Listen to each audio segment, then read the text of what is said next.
de la communauté des Légionnaires du Christ et j'habite à Paris depuis 13 ans. Je suis grandi, entre guillemets, spirituellement au berceau de Medjugorje, donc on peut dire un enfant de Marie. Je suis aussi fruit d'un couple qui aime très bien et qui continue à s'aimer ou à me montrer que l'amour est possible. Donc ça, c'est un peu le roc de ma vocation qui m'a fait croire à l'amour. Et donc, quelqu'un m'a invité de venir au lot. Donc, j'étais ici une fois à 24 heures, mais là, vraiment, je découvre. Et donc, je suis très content de pouvoir partager avec vous quelques idées, quelques éléments un peu structurants de la personne humaine pour comprendre pourquoi on est précisément ce mystère entre ténèbres et lumière, pourquoi en nous il y a des divisions, pourquoi on peut être parfois si noble et parfois si misérable, si saint et si pécheur, hein, et pourquoi c'est parfois plus fort que nous. Donc, prions encore à l'Esprit Saint, au nom du Père et du Fils et du Saint-Esprit. Amen. Seigneur Jésus, tu nous as promis, Esprit Saint, tu nous as donné ton propre esprit pour que nous puissions accueillir ta vie, pour nous rappeler de tout et pour nous introduire dans la vérité tout entière. Tu nous as dit que tu ne nous laisseras pas seuls, mais au contraire, tu es avec nous et non seulement avec nous, mais même en nous.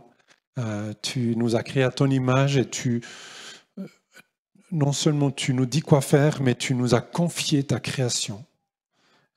Et tu veux à travers nous continuer ta création. Et pour cela, Seigneur, nous avons besoin de ta vie en nous pour voir ce que tu vois et aimer ce que tu aimes. Donc Seigneur Jésus, viens maintenant et envoie ton esprit du ciel comme tu l'as promis. Viens, esprit de sainteté, viens, esprit de lumière, viens, esprit de feu, viens nous embraser. Et Vierge Marie, nous sommes auprès de toi, nous sommes avec toi, nous sommes chez toi, nous sommes à la maison.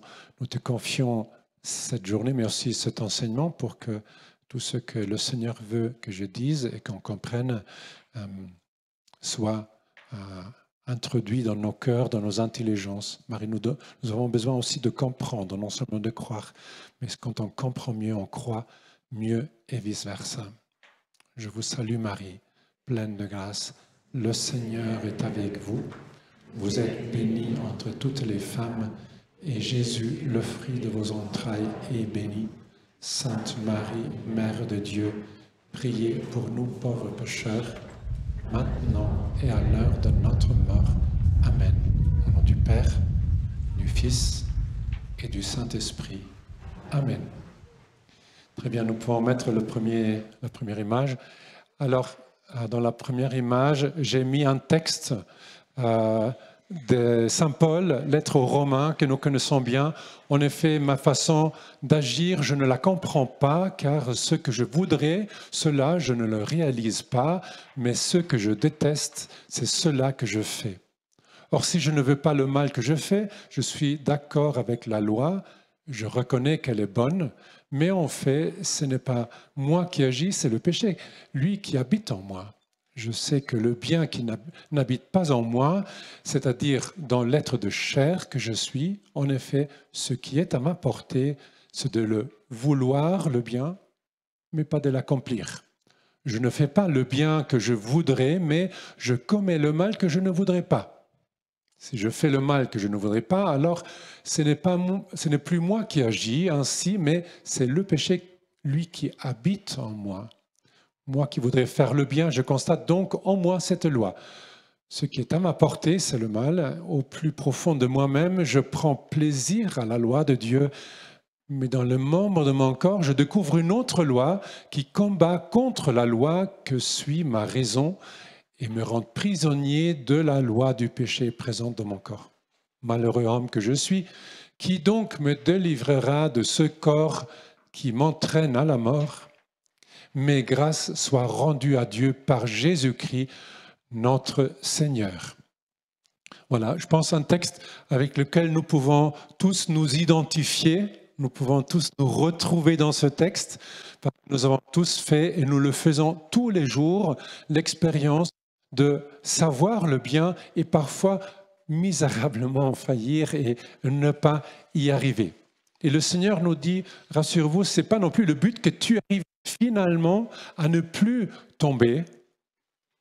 Parce que, dit Benoît XVI, ce n'est pas prévu que l'homme soit entièrement lui-même sans un autre qui est le Christ. Donc ce n'est même pas prévu que tu arrives dans le Christ. Ce n'est même pas prévu que finalement tu n'as plus de problème, finalement il n'y a plus de tentation, finalement il n'y a plus de péché. Parce qu'alors tu n'as plus besoin du Christ. Que le péché ne soit pour nous jamais un lieu de honte, mais toujours un lieu de rencontre avec ton Sauveur. Toujours. Jamais un lieu de honte, toujours un lieu de rencontre avec le Sauveur. Lui, il se régale de te laver les pieds souvent, peut-être tout le jour, peut-être 7 fois par jour. Voilà, donc j'aimerais vous donner quelques éléments de structure. Moi, je suis tout sauf structuré, mais là, confrère qui m'a appris ça, et donc je le partage avec vous parce que ça m'a beaucoup aidé dans ma vie. Donc nous mettons la première image. L'idéal, normalement je fais cette image petit à petit, donc je fais un dessin et mot par mot, j'explique. Voilà, il y a tout à la fois, il y a après d'autres images où il y a à peu près tout à la fois, mais j'explique. Donc saint Thomas d'Aquin, qui est un des plus grands théologiens de tous les temps, il a une manière particulière d'expliquer la personne humaine. Donc il dit que la personne humaine a des facultés surnaturelles et des facultés naturelles. Pourquoi je vous explique ça? Parce que donc, nous avons cette division, et comme voilà, ut unum sint, que nous soyons un, nous avons besoin de nous laisser unifier. Nous ne pouvons pas nous unifier tout seuls. Nous avons besoin d'un sauveur que nous réunifie, qui donne union, structure et qui nous fasse comprendre aussi. Et voyez ce que je vais faire ce matin, je vais essayer de partager avec vous quelques éléments pour qu'on comprenne. Quand Jésus dit la parabole du semeur, il y a des graines qui tombent sur le chemin, après il explique et il dit, c'est la parole de Dieu qui tombe, et personne nous explique la parole de Dieu, et donc on la perd. Donc, comprendre, c'est important. Ce n'est pas la seule chose, mais c'est utile. Donc, facultés surnaturelles, facultés naturelles. Et c'est important de connaître ces facultés pour les identifier, mais aussi pour dédramatiser un peu ce qui ne fonctionne pas très bien. Donc, les instincts. Donc, cette partie-là, des facultés naturelles, instinct, passion, sentiment, nous l'avons en commun avec les animaux. Les animaux aussi ont des instincts. Par exemple, un araignée sait comment faire une toile d'araignée. Mais ce n'est pas pourquoi il le fait tout seul. Voilà. Et quand la première mouche rentre, l'araignée comprend pourquoi. Non, il y a Benigni, oui.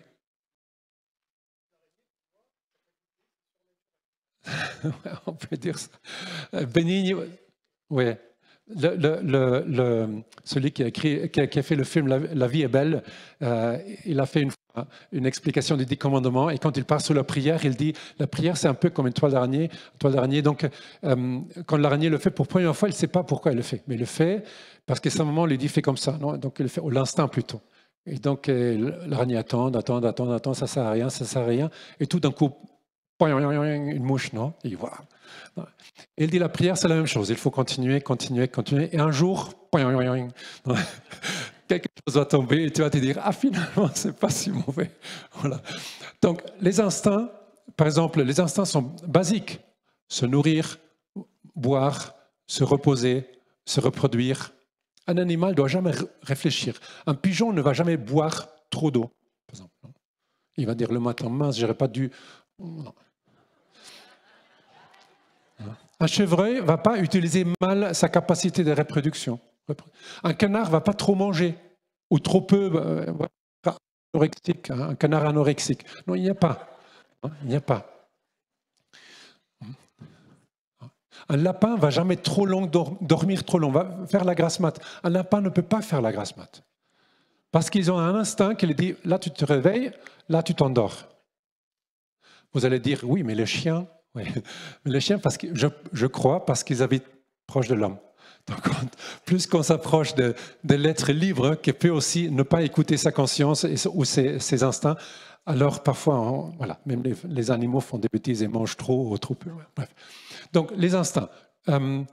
Donc, un animal ne doit jamais réfléchir comment gérer les instincts.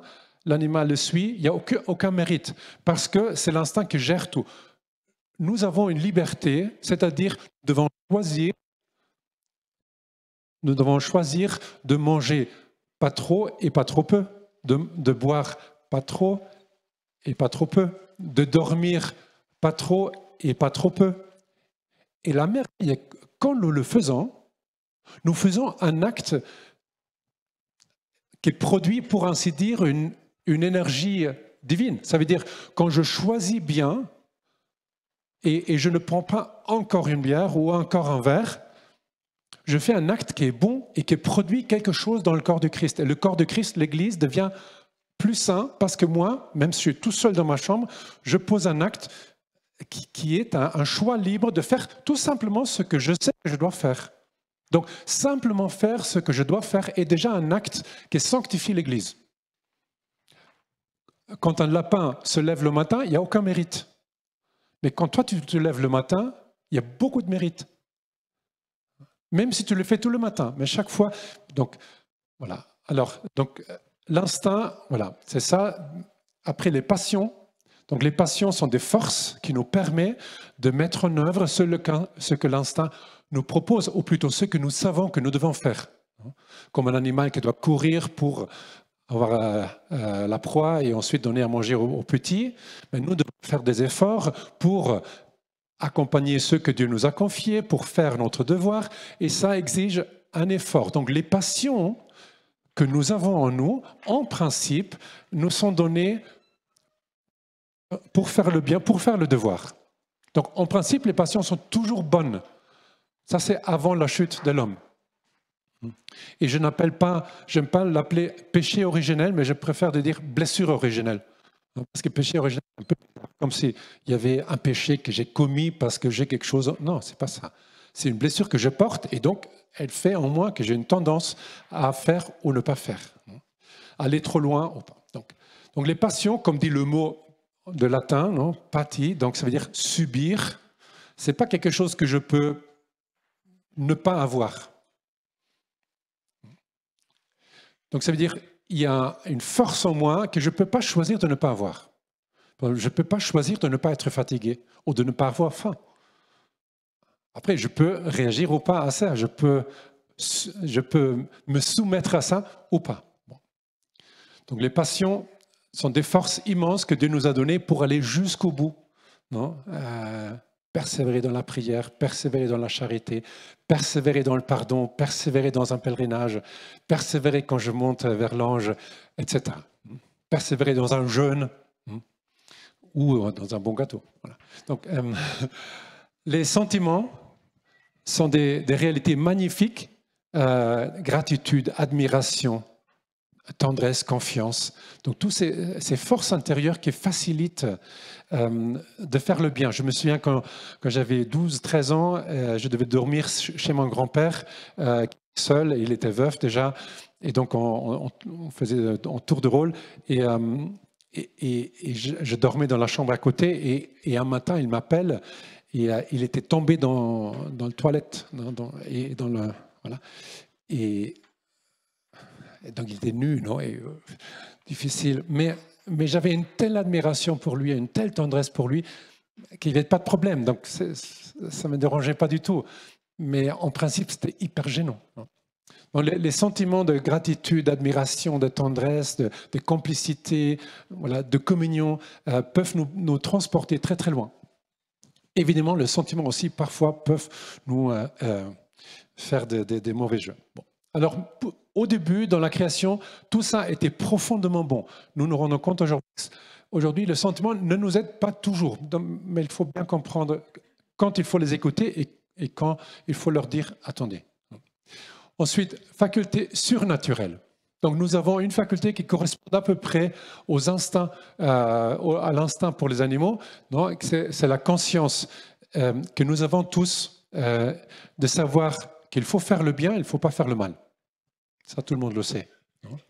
Et la conscience nous dit qu'est-ce qu'il faut faire. Par exemple, la conscience me dit, je vois un sans-abri ou je vois quelqu'un pauvre, et donc ma conscience me dit, tu es grand frère, c'est ton frère, tu dois faire quelque chose. Mais après, j'ai l'intelligence, la raison, et quand je m'approche et à 5 mètres, je sens l'alcool, par exemple, donc je sais que je ne vais pas lui donner de l'argent, mais plutôt un sandwich, ou lui dire un mot, ou m'asseoir avec lui, ou quelque chose comme ça. Donc la conscience me dit ce que je dois faire ou pas faire, et la raison m'explique pourquoi je dois le faire ou pas faire. La conscience me dit il faut pardonner, la raison m'explique pourquoi il faut pardonner. La conscience me dit qu'il faut aller à la messe, mais la raison me dit pourquoi, et parfois nous n'avons peut-être pas tous les arguments. Non? Hier, il y a un jeune homme qui m'a appelé, qui m'a dit qu'il voilà, il se prépare au mariage, et il y a une copine, et donc voilà, il a commencé à dormir avec elle, mais en fait, il sait qu'il ne devrait pas, mais en même temps, il veut, donc il ne sait pas très bien. Et je vois qu'il veut faire quelque chose, mais il n'a pas les arguments vis-à-vis lui-même, ni vis-à-vis sa copine. Et donc, il lui manque la raison. Il a juste la conscience qui, entre guillemets, dérange, mais la raison n'a pas les éléments pour dire voilà pourquoi. Donc, c'est important de se former. C'est pour ça aussi, pendant ces jours-là, on va se former pour continuer à donner des raisons, des arguments à notre agir. Alors, la conscience nous dit quoi faire, la raison nous dit pourquoi le faire, et ensuite la volonté, qu'on peut dire la volonté, ce n'est pas très important parce que c'est volontarisme, et il ne faut pas juste être volontariste, mais il faut faire les choses par conviction. Oui, mais la volonté est très importante. Et souvent, nous voyons le bien que nous devons faire, et je fais le contraire.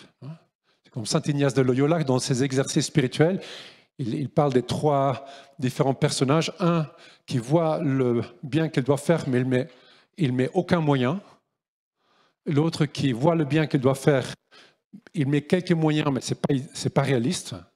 Par exemple, un jeune, je me souviens, qui avait 14 ans, il me disait, moi, je passe la nuit entière à regarder Internet. Et j'ai dit, mais qu'est-ce que tu pourrais faire pour ne pas le faire?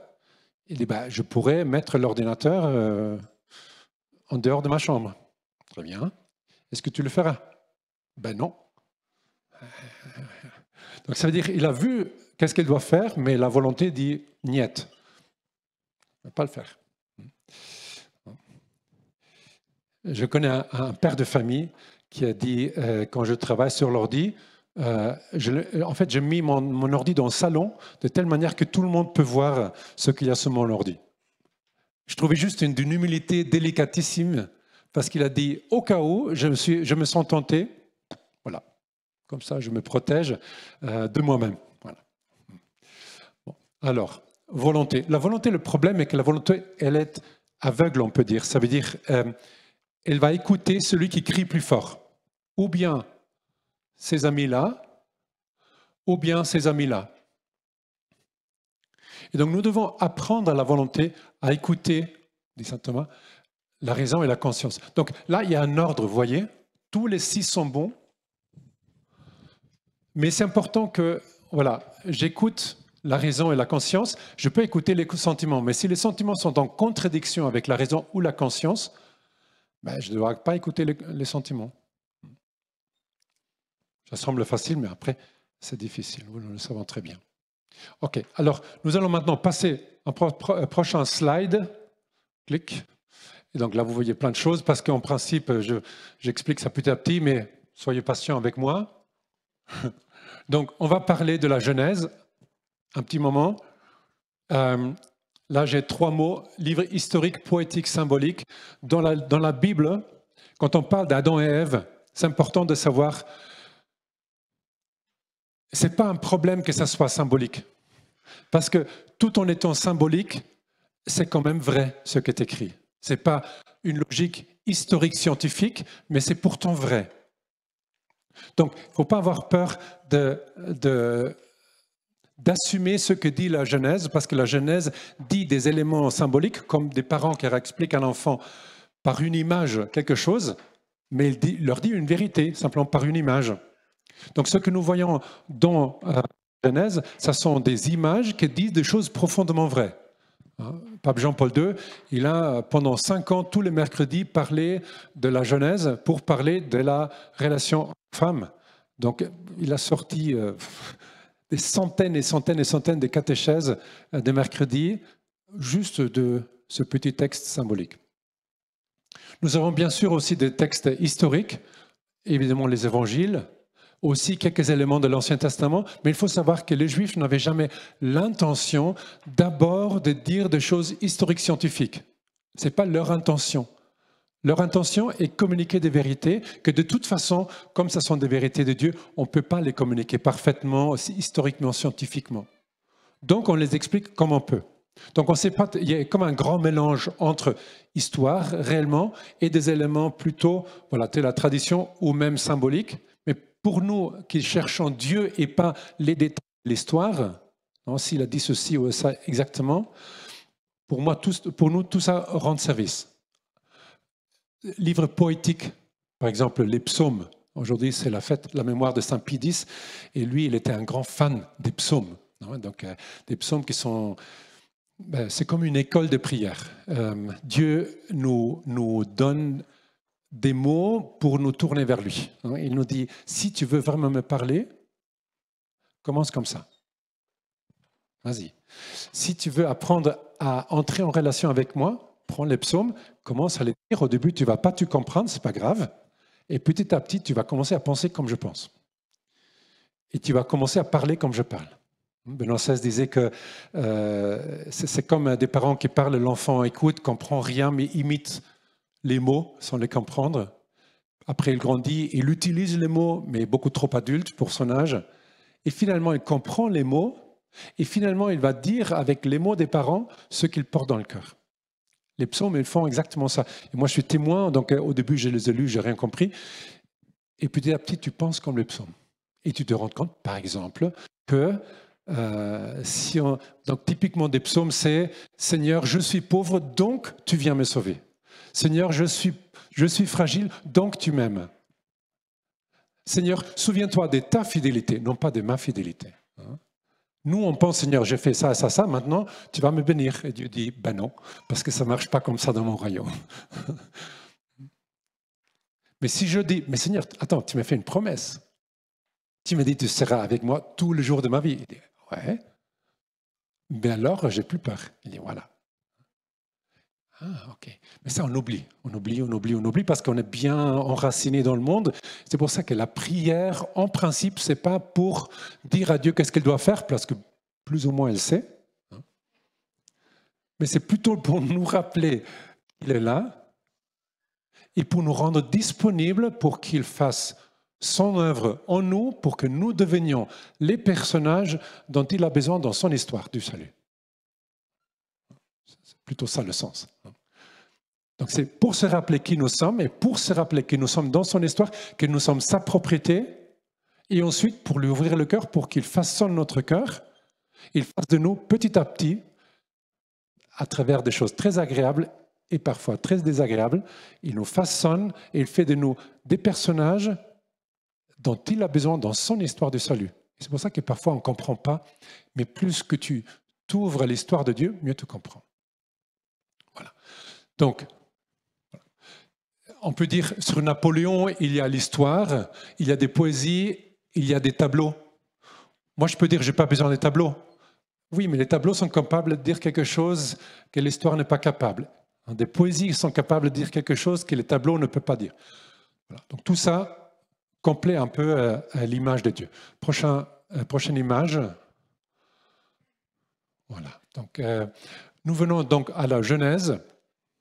Et imaginons, donc ça c'est Adam. Adam est donc la manière comme la Genèse est racontée est que Adam est un être relationnel. Pour nous, la relation, c'est voilà, une des clés de notre existence.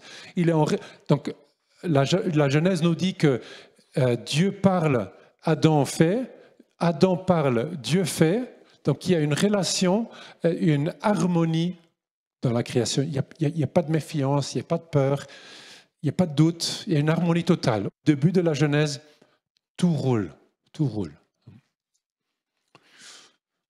Adam est nu, mais il ne sent pas le besoin de se couvrir, donc il est en harmonie avec lui-même. Il est en paix avec lui-même. Adam voit Ève, les deux sont nus, mais ils n'ont pas honte. Et Adam voit Ève et il ne sent pas le besoin de la critiquer, et Ève ne voit pas le besoin de critiquer ou changer. Ils sont juste dans une harmonie parfaite.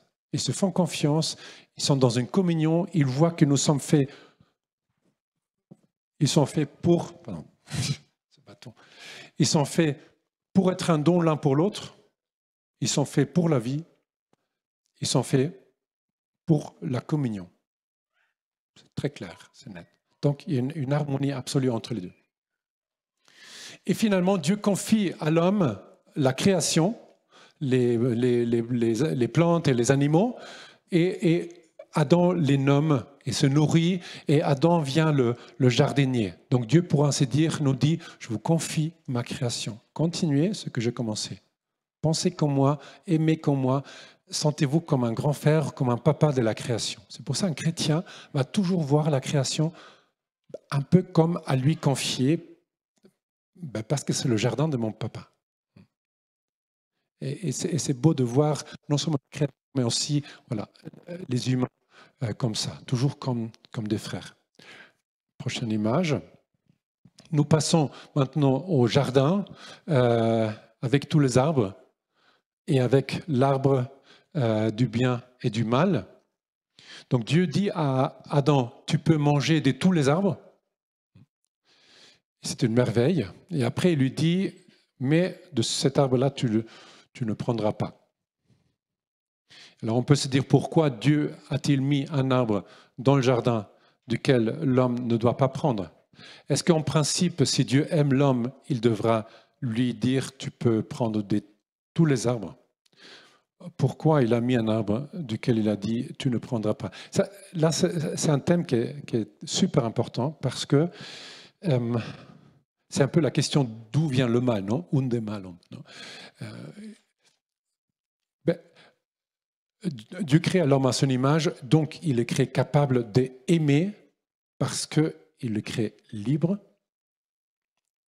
Mais pour qu'il puisse mettre en œuvre sa liberté, Dieu doit lui donner la possibilité de ne pas lui faire confiance. Il doit lui donner la possibilité de lui dire non. Et au moment qu'il lui donne la liberté, donc la capacité d'aimer, il lui donne en même temps la possibilité de dire non, d'avoir méfiance, de dire oui, mais est-ce que tu m'aimes vraiment? Donc la capacité d'aimer apporte toujours avec elle la capacité de ne pas aimer, la capacité de faire le mal ou de ne pas faire le bien. Alors, parce que Dieu aime l'homme et parce qu'il nous a créés libres, il était obligé de nous donner la possibilité de dire non, je ne te suivrai pas. Et donc, il était obligé, pour ainsi dire, de mettre un arbre dans le jardin pour que l'homme puisse, ayant tout devant lui, dire ben non, je ne vais pas t'obéir. Parce que seulement alors, l'homme, quand il choisit le bien, mais son choix est précieux.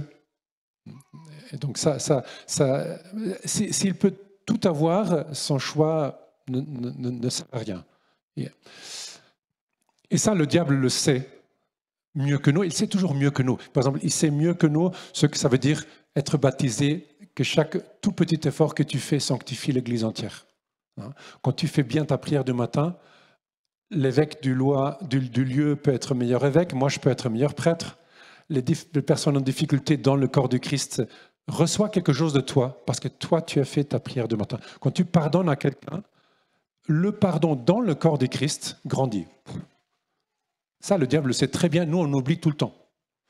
C'est pour ça que la prière, elle sert surtout à nous rappeler de la valeur immense des moindres actions que nous pouvons faire. Donc le diable qui sait que la liberté de l'homme est pour choisir, vous vous rappelez la liberté, la volonté, il vient donc pour confondre Ève. Et il dit à Ève, et ça c'est typique pour le diable, est-ce que c'est vrai que Dieu a interdit tous les arbres? Ça veut dire Dieu a dit rien, tu peux prendre d'aucun des arbres. Ça, le diable est très bien à absolutiser. Ça, parfois, dans les relations, on dit tu fais toujours ça, jamais ça, toujours ça, jamais ça. Et on sait très bien que ça ne sert à rien et c'est négatif. Et donc le diable dit, Dieu a dit, en fait, il ne veut pas que tu sois heureux. Et nous, parfois, on peut penser ça, on ne le pense pas explicitement. Mais par exemple, le matin, quand je suis dans le lit, et je sais que je devrais me lever, ça pourrait m'arriver de dire, ben non, je ne vais pas me lever. Pas maintenant, j'ai encore besoin de 2 minutes, tourner droite et gauche, droite et gauche, droite et gauche. Et en fait, ça ne sert à rien. Mais quelque chose en moi, qui est mon corps, me dit, non, j'ai encore besoin. Et après, ma conscience me dit, vas-y, lève-toi, parce qu'autrement, après, tu ne vas pas pouvoir faire ta prière du matin. Ah, je te déteste. Tu dis, moi? Non, mais quelqu'un là-haut, je ne sais pas qui. Oh, quelque chose, quoi.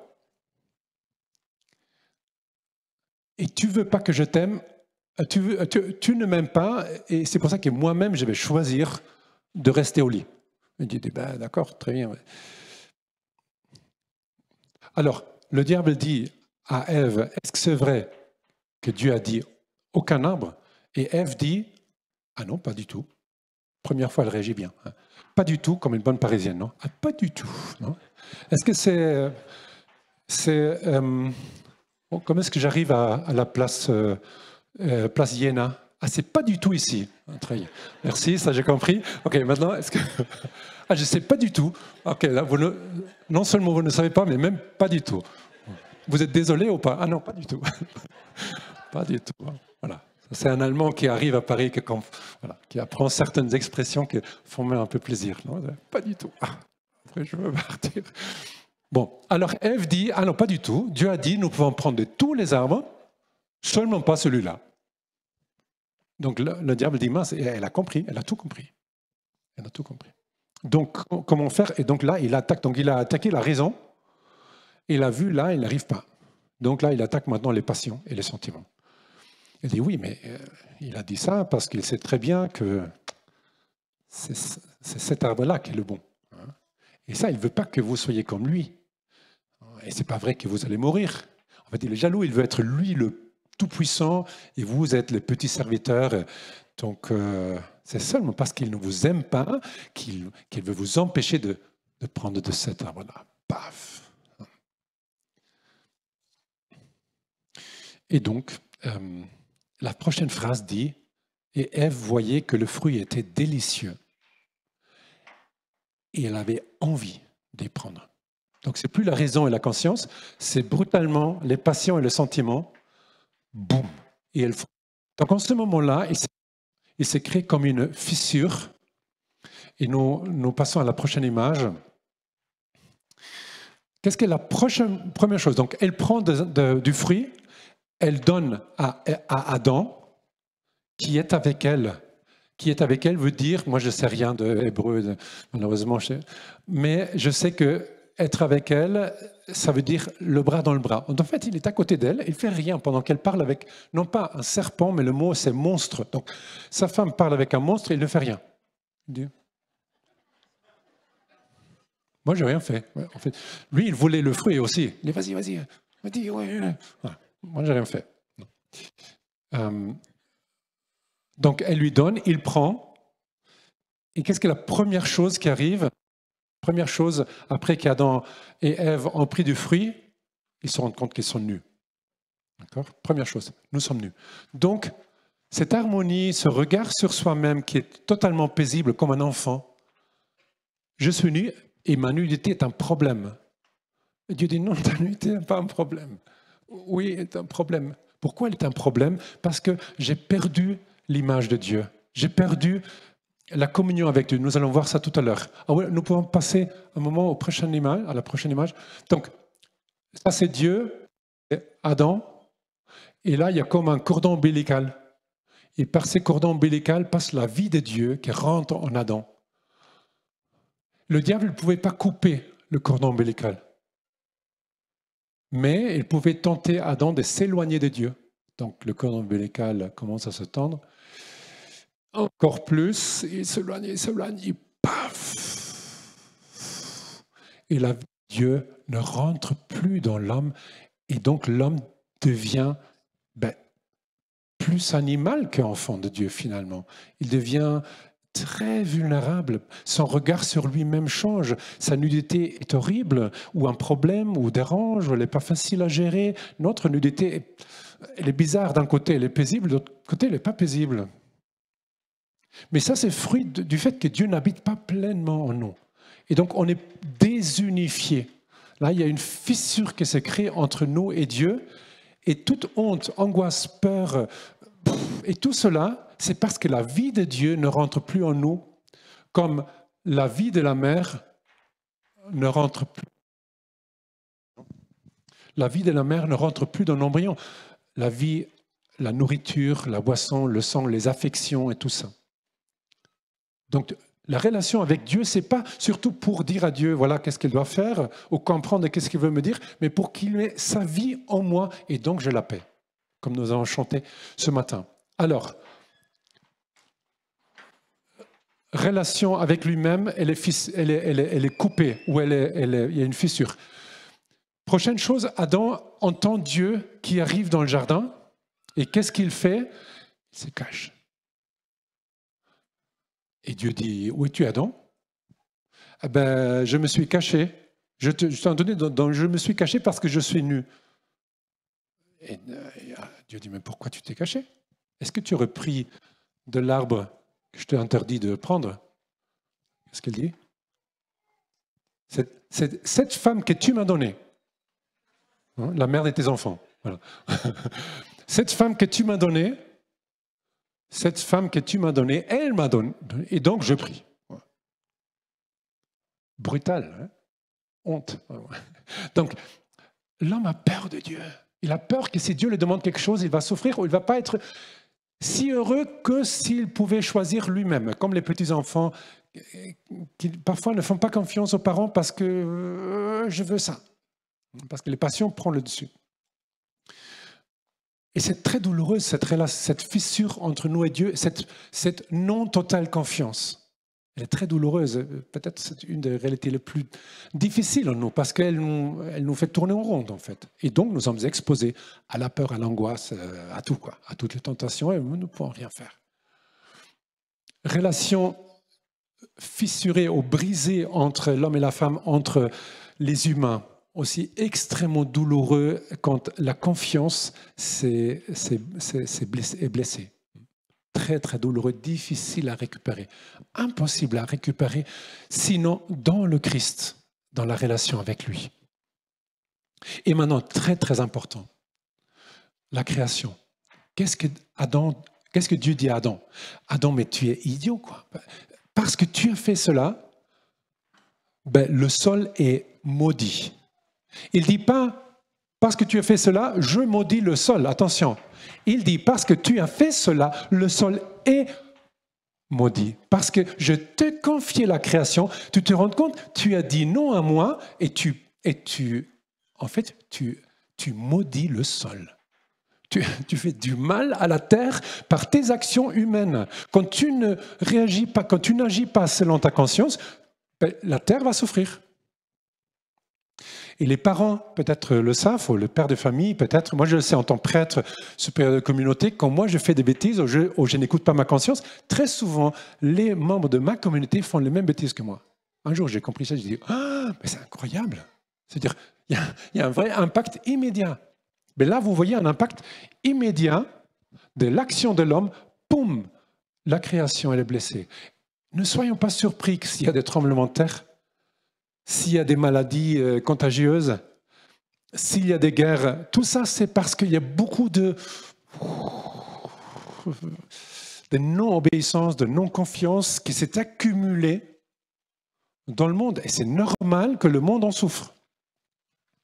Donc c'est important de, vous voyez, et si on fait le contraire, par contre, si tu fais une bonne action, quelque chose dans le monde est sauvé. Et quelque chose dans le monde est récupéré. Voilà. Ok, prochaine image.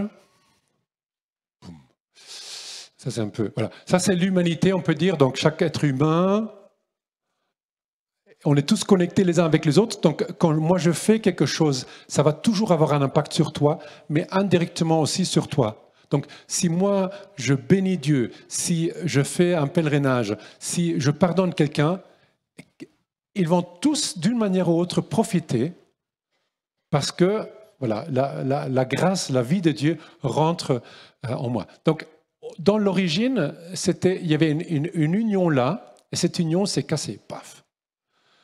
Donc, prochaine image. Donc, Dieu essaye de trouver une autre... C'est comme si on coupe le câble d'un radiateur. Et donc, le radiateur ne s'allume plus tout seul. Il a besoin... Il ne peut plus se réparer. Il est froid et c'est fini. Donc, Dieu envoie des patriarches.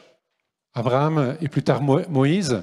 Et donc, il essaie à travers les patriarches rappeler le peuple, créer une alliance. Mais en fait, ça ne marche pas parce que les hommes écoutent. Mais après un certain temps, ils lâchent. Ils écoutent et ils retombent. Ils écoutent et ils retombent. Ils vont retourner en Égypte, vont vouloir retourner en Égypte, finalement re-adorer le veau d'or parce que c'est plus facile, etc. Prochaine image. Donc, il envoie les prophètes. Isaïe, Ézéchiel, qu'on lit pendant ces jours, Jérémie, et les prophètes aussi, elles rappellent le peuple. Et le peuple dit, ah oui, comment est-ce qu'on a pu oublier la parole de Dieu? Donc ils redécouvrent la parole de Dieu, ils se mettent tous à la lire, à la méditer, et après, ils retombent, parce que l'homme tout seul, ça ne marche pas. Donc, finalement, il y a une belle méditation de Benoît XVI où il dit... Dieu il a cherché un humain qui pouvait aimer jusqu'au bout, louer jusqu'au bout, obéir jusqu'au bout, faire confiance jusqu'au bout, et ne le trouve pas. Donc il dit, je sais ce que je veux faire. Prochaine image. Il dit, donc, je deviens en moi-même. Donc moi, Dieu, je deviens l'un de vous. Pouf. Donc je rapporte, je transporte cette vie de Dieu dans le monde en étant l'un de vous. Et tous ceux qui sont en communion avec le Christ sont en communion avec la source, avec la vie de Dieu. C'est pour ça que quand nous rentrons en communion avec le Christ, nous assimilons, nous recevons à nouveau cette vie qui coule en nous. Et ensuite, prochaine image. Après, Jésus remonte au ciel. Donc, il est au ciel, mais aussi sur la terre. Il est au ciel, voilà, uni avec le Père et le Saint-Esprit, mais il est sur la terre par plein des moyens que nous avons accès à lui. Prochaine image. Et donc là, nous revenons à notre belle image là. Donc, ça, cet ordre par la fissure entre Dieu et l'homme, c'est inversé. Donc souvent, ce sont les passions et les sentiments qui sont là-haut. La raison ne comprend rien, la conscience essaie de rappeler de quelque chose et la volonté elle est paralysée. Donc, par l'incarnation du Christ, Jésus rétablit la nature humaine, il rétablit l'ordre, mais l'homme peut uniquement le faire vraiment s'il est en communion avec Dieu. Dieu, il guérit notre conscience parce qu'on peut la déformer. Il éclaire notre raison. Par exemple, je sais que je dois faire le bien et ne pas faire le mal, mais aimer l'ennemi, ça ne semble pas raisonnable. Et Dieu dit, vas-y, essaie de le faire. Et donc, j'ai besoin que dans l'extérieur, Dieu me révèle que je dois aimer aussi l'ennemi. Je l'essaye et je me rends compte que ça marche et ça me fait du bien. Pardonne celui qui t'a fait du mal. Non pas les choses qu'il a fait, mais pardonne la personne. Tu ne dois pas aimer les choses qu'il a fait, mais tu dois aimer la personne.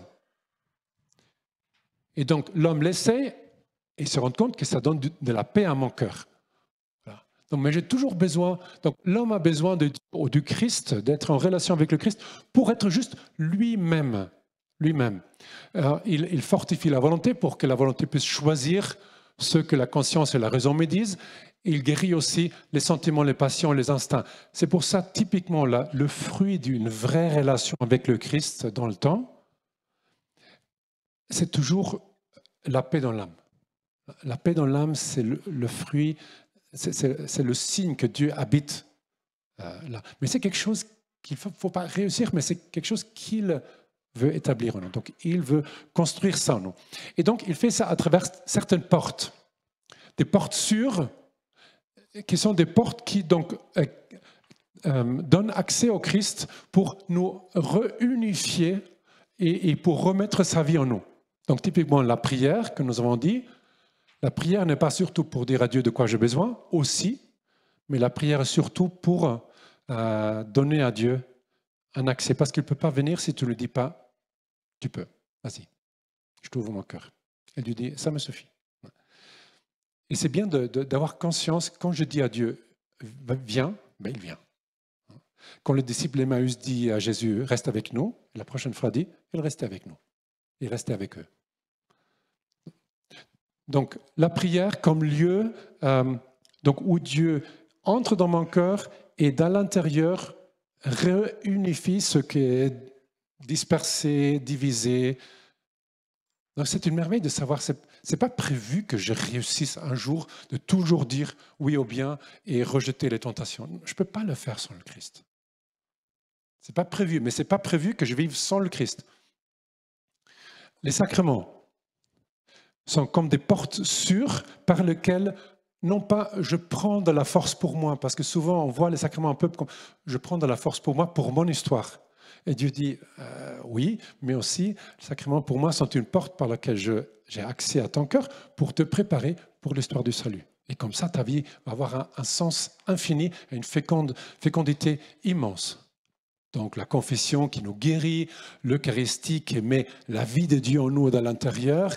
Et comme dit le Père Antoine d'Augustin, il dit que si nous nous nourrissons de l'Eucharistie, et Jésus c'est le fils de Marie, donc il porte en lui le sang de Marie, mais quand je communie, je porte en moi le sang de Marie. Et plus que je communie, plus je suis enfant de Marie. Et plus que je communie, j'ai la vie de Dieu en moi, et donc plus je suis unifié.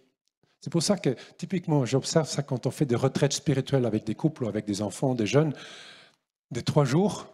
Le vrai mystère n'est pas les conférences qu'on fait, parce qu'on peut dire tout et son contraire. Pour moi, le vrai mystère, il reçoit 3 fois la communion. Et normalement, qui reçoit 3 fois ensuite la communion, ne résiste pas. Parce que c'est l'œuvre de Dieu, ce n'est pas notre œuvre. Ok, je dois tout comprendre. Non, juste rends-toi disponible. Si on comprend, tant mieux. La parole de Dieu. Bon, il y a d'autres sacrements, évidemment. La parole de Dieu, que petit à petit permet à Dieu de transformer ma pensée. J'ai connu j'ai un ami juif à Genève, et qui, lui, quand je l'ai rencontré il y a des longues années, il m'a toujours dit je ne vais jamais pardonner mon père pour ce qu'il a fait, je ne vais jamais pardonner mon père pour ce qu'il a fait. C'était il y a longtemps, donc on ne parlait pas encore de tous ces thèmes d'aujourd'hui. Et un jour, il m'a dit, je crois que je vais commencer à lire la Bible. Bref, long story short. Et après quelques mois, il me dit, Père Paul, aujourd'hui, je peux pardonner mon père. Je dis, ah bon, qu'est-ce que vous avez lu, ou quel chapitre, quelle page, quelle phrase, quel est le pour que Il dit, je sais pas. En fait, c'est pas une phrase ou un chapitre. Je me rends compte qu'en lisant la parole de Dieu, ma manière de penser a changé. Ma manière de regarder l'autre a changé. Et donc, ma manière de regarder mon père a changé. Ce n'est pas moi, je ne sais pas qu'est-ce que c'est. Je dis, waouh! Ça, en toutes les années de théologie, je n'ai jamais lu ça. Tu l'apprends d'un frère juif qui a lu la parole de Dieu et ça lui a transformé. Donc, lire la parole de Dieu, quand nous la lisons, c'est toujours double action. Elle m'informe et elle me transforme, ou elle me conforme au corps de Jésus. Et c'est bien quand on entend la parole de Dieu, ou on la lit le matin, que vous rendez aussi disponible votre cœur pour dire au Seigneur, et en plus, fais dans mon cœur ce que tu as envie de faire. Donc, il va toujours façonner ton cœur. Il va te rétablir dans sa paix. La communauté, parce que le Christ dit, là où 2 ou 3 sont réunis en mon nom, moi je suis au milieu d'eux. Donc, quand on se réunit, parfois, c'est un effort parce qu'on tend à nous diviser. Donc, se réunir, c'est toujours un effort. Mais c'est toujours un effort qui vaut la peine. Quand on a des réunions de famille ou avec des amis, on dit mais finalement, quand on le fait, on repart avec plein de force parce que ça nous rappelle qui nous sommes. Et quand nous nous réunissons ici, ça nous rappelle que nous sommes enfants de Marie, que nous avons une mission, que nous faisons partie du corps de Christ et que nous sommes précieux. Nous sommes précieux pour l'histoire du salut. Et chacun de nous, dans ces toutes petites actions de tout le jour, nous nourrissons tout le temps le corps de Christ. Et donc, forcément, plus que vous arrivez à vous approcher de l'Eucharistie avec ferveur, mais plus cette ferveur entre à travers vous dans l'Église entière. Et le pape peut être meilleur pape, et mes parents peuvent être meilleurs parents, et vos voisins. Ça va toujours laisser une trace. Et Jésus n'est pas quelqu'un qui regarde nos péchés parce qu'il s'en fiche de nos péchés. Il dit, oui, vas-y, lève-toi, toi, suis-moi. Donc, il veut qu'on ne perde pas le temps en regardant le péché. Le diable veut toujours qu'on regarde le péché. Et Jésus dit, non, regarde-moi. Toi, suis-moi. Oui, mais je fais beaucoup de péché. Oui, suis-moi. Vas-y. Donc, communauté. Et la charité, parce que quand je fais un acte de charité, précisément, je prends la place qui me correspond dans le royaume de Dieu, je prends la place qui me correspond dans l'Église, dans le corps du Christ. Quand je pose un acte de charité, en fait, je guéris un peu le corps du Christ. Quand je fais un acte de patience, je guéris un peu le corps du Christ. Donc, par la charité, je participe à l'unification des humains. Et donc, ut unum sint, j'obéis parfaitement, j'accueille parfaitement ce désir du Christ pendant la dernière scène. Et finalement, la Vierge Marie comme porte sûre qui nous unifie, parce que quand elle nous accueille auprès d'elle, ou comme dit Saint Louis-Marie Grignon de Montfort, il faut re-entrer dans le sein de Marie pour qu'elle fasse de nous tous ce qu'elle a fait du Christ. Donc en fait, comme le Christ est grandi en elle, finalement, elle a donné Jésus au monde, mais que si on entre en Marie dans son intimité, elle va faire la même chose avec nous qu'elle a fait avec le Christ. Ou, on peut aussi dire, elle va faire la même chose avec nous qu'elle a fait avec les disciples après la mort et la résurrection de Jésus, qu'ils étaient droite et gauche et il manquait un lieu sûr. Marie, elle leur a donné cette sécurité, elle nous donne toujours ce qu'elle a reçu. Par exemple, elle les prépare pour accueillir l'Esprit Saint, parce qu'elle avait accueilli l'Esprit Saint. Donc ça, elle peut nous donner. Elle unifie, elle nous apprend la confiance, etc. Donc, aussi Marie comme élément, et nous allons écouter plein de choses sur elle, et la manière comme elle nous unifie. Voilà. Dernière chose, dernière image, juste un petit plouf, là. Dernière slide. Mais c'est pas grave. Donc là, il y a un cœur. Point. Parce que Saint Thomas d'Aquin, c'est juste pour information. Voilà, magnifique. Quand on demande les enfants au primaire, alors qui? Le cœur. Non, Jésus, l'amour. Voilà, c'est toujours ces trois mots. Parce que c'est très important. Donc, Saint Thomas d'Aquin dit l'amour, non pas l'amour par lequel on tombe amoureux, mais l'amour qu'on promet devant Dieu est entre la volonté et la raison. C'est pas très romantique, j'avoue, mais c'est très efficace parce que tu ne peux pas promettre d'aimer quelqu'un avec des grands sentiments parce que tu n'auras pas toujours les sentiments. Ils ne sont pas sous ton domaine. Donc, tu peux avoir des sentiments très, très, très négatifs envers quelqu'un et pourtant l'aimer. C'est important pour nous. Parce que le diable va te dire, ah, tu as tes sentiments négatifs, donc tu n'aimes pas. Et tu peux dire, ben non. Je appelle Saint Thomas d'Aquin comme mon défenseur, là, comme mon avocat. En fait, non, j'ai des sentiments, mais tant pis, ça sont mes sentiments. Je peux avoir faim et quand même donner à manger à une autre personne. Je peux être fatigué et quand même nourrir l'enfant. Je peux ne pas avoir envie et quand même aller à la messe. Je dis à mes sentiments, je vous comprends, mais là, c'est non. Ben non. Mais pourquoi? Non. Et donc, et ça, c'est une liberté que Dieu voudrait nous apprendre, de juste vivre avec ces sentiments qui parfois ne fonctionnent pas. Parfois, il y a des angoisses, parfois, il y a des peurs. Et Dieu aimerait nous habiller avec l'autorité de pouvoir dire à des angoisses, éloignez-vous, non, au nom de Jésus-Christ. Bon. Donc, la raison, la volonté parce qu'il faut agir, il faut choisir, mais la raison parce qu'il faut comprendre. Il faut comprendre de quoi l'autre a-t-il besoin pour se sentir aimé. Et comme ça, le but de la vie chrétienne est vraiment apprendre à être un don. Et donc nous laisser façonner. Et au lot, typiquement, nous pouvons ouvrir à Marie et par elle présenter à Jésus tous les lieux où nous ne sommes pas encore unifiés, nous ne sommes pas encore guéris, et tous les lieux où ici, parfois, il y a des grosses confusions, pour que le Seigneur nous remet en ordre et pour que le Seigneur nous unifie et pour qu'il nous apprenne à aimer, même si parfois ça fait mal, et pour que nous nous rappelons que notre vie elle est toujours précieuse dans les yeux de Dieu.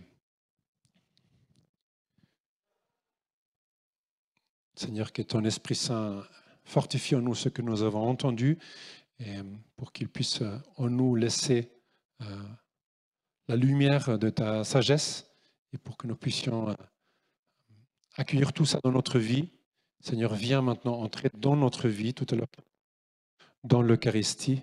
Viens entrer dans notre vie, unifie nos cœurs, guéris nos âmes et nos corps et fais de nous des vrais enfants de Dieu qui accueillent la création. Seigneur, nous ne pouvons pas être nous-mêmes, je ne peux être moi-même sans toi. Donc Seigneur, je t'ouvre mon cœur pour que tu fasses en moi ta volonté. Gloire au Père, au Fils et au Saint-Esprit, comme il était au commencement, maintenant et toujours et dans les siècles des siècles. Amen. Au nom du Père, du Fils et du Saint-Esprit. Amen. Voilà, donc bon.